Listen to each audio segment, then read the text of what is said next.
की है ये सारी की सारी बायोमोलिक्यूल के बारे में थी।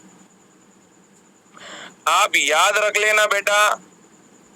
और देखो एक बायोमोलिक्यूल की ये और टेबल है, इस टेबल के बारे में भी आपको पता होना चाहिए। ये देखिए बेटा, अगर आप इस टेबल पे ध्यान दोगे तो यहाँ क्या लिखा हुआ है देखना। यहाँ पर बेटा लिखा है कोलेजन। कोलेजन क्या है? इंटरसेलुलर ग्राउंड सबस्टेंट, मैंने अभी बताया है ना। और ये हमारे शरीर में हम जंतुओं में पाई जाने वाली सबसे ज्यादा मात्रा में protein, some protein and their function, ये सारी प्रोटीन है। ट्रिप्सिन क्या है? प्रोटीन है। ट्रिप्सिन क्या है? एंजाइम है। किसका पाचन करता है? प्रोटीन का। इसके बाद में भाई साहब खुद ट्रिप्सिन प्रोटीन है और प्रोटीन को ही पचाता है हमारी आहार नाल में। अब है इंसुलिन। इंसुलिन प्रोटीन का बना होता है लेकिन खुद हार्मोन है, हमारे ब्लड में शुगर के लेवल को कम करता है। एंटीबॉडी, एंटीबॉडी खुद प्रोटीन है। इम्यूनोग्लोब्युलिन प्रोटीन है, ये हमें इम्यूनिटी देती है। फाइट इन्फेक्शन एजेंट है ना, रोग जनक जो रोगाणु है उनका सामना करती है, उसके अगेंस्ट लड़ती है। रिसेप्टर, हमारे शरीर के अंदर अलग अलग भाग जो संवेदी अंग होते हैं ना, सेंसरी ऑर्गन, वहां रिसेप्टर होते हैं, ग्राही होते हैं।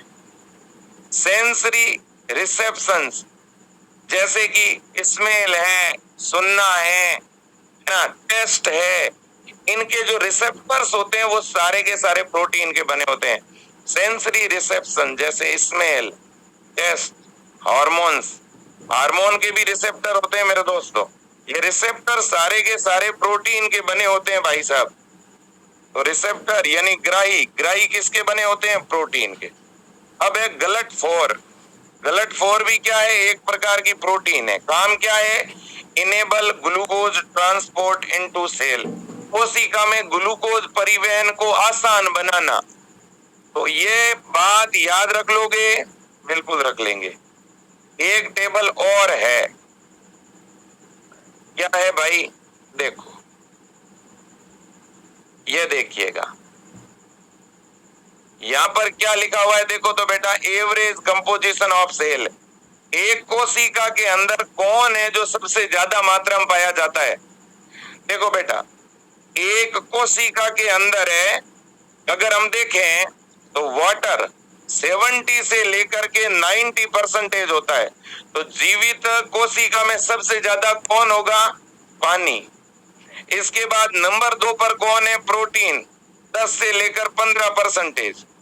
नंबर 3 पर कौन है? न्यूक्लिक अम्ल, 5 से 7%। नंबर 4 पर कौन है? कार्बोहाइड्रेट, 3%। नंबर 5 पर कौन है? लिपिड, 2%। नंबर 6 पर कौन है? आयन, 1%। ये कोशिका का संगठन हुआ। कोशिका में सबसे ज्यादा पानी 70 से 90, फिर आपका प्रोटीन 10 से 15, न्यूक्लिक अम्ल 5 से 7, फिर कार्बोहाइड्रेट 3, लिपिड 2, आयन 1, है ना। ये बात याद रखना है। इसमें मेनली ये दो बात आपको पता होनी चाहिए, एक तो प्रोटीन और दूसरा वाटर, और तीसरा न्यूक्लिक एसिड।